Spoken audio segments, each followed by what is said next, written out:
Letter 7, Zayin. Proverbs 31:16. She considereth a field and buyeth it. With the fruit of her hands she planteth a vineyard. King James Version. She sets her mind on an estate and acquires it. She plants her vineyard from her profits. JPS. Zayin. This verse is brilliant.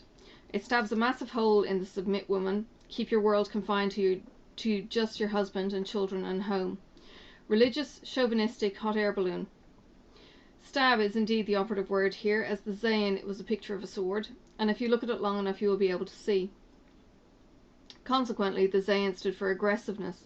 This lady is feisty. She got a bit of attitude, and every now and then it comes out of her corner fighting. First of all, as one translation states, she sets her mind on an estate, or as the NIV puts it, considers.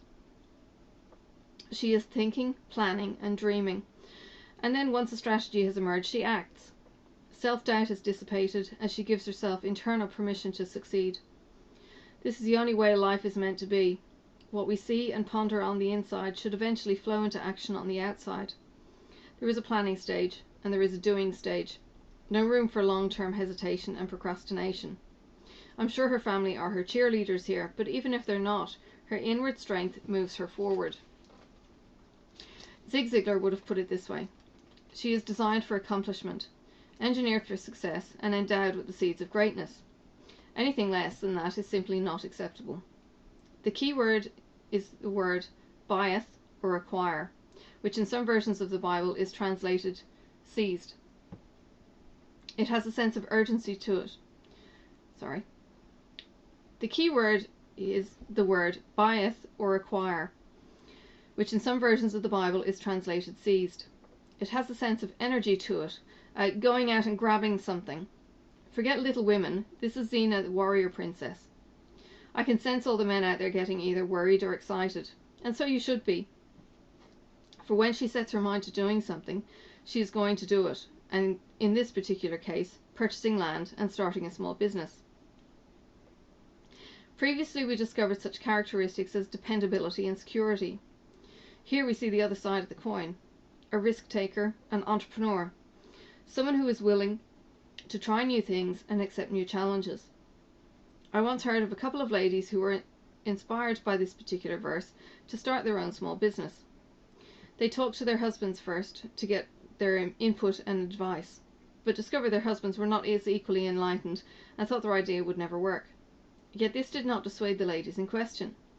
They sat down one day, wrote out the purpose and the strategy, and called their new business Virtuous Cleaners.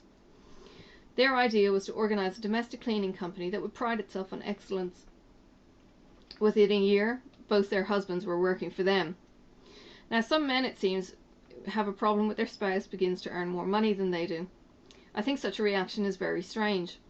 I, in fact, encourage my wife to earn more money than I, as I have a gift for spending, and require as much raw material as possible. So go for it, girl. Start a new business, go to the night school, apply for the new position, learn the instrument, write the book. Whatever it is, at least give it a whirl. Take the sword out of the scabbard and begin to cut away the creepers of self-doubt, fear, and disappointment. Go, Xena.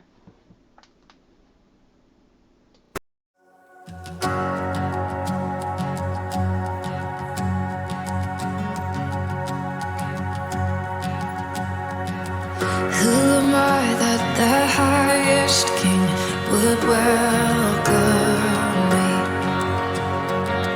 I was lost, but he brought me in. Oh, his love for me.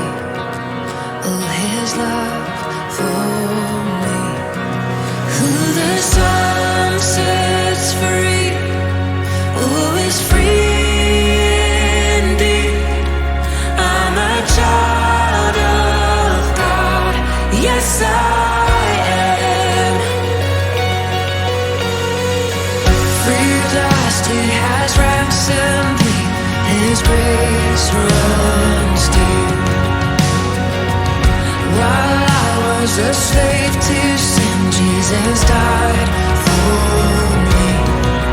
Yes, he died.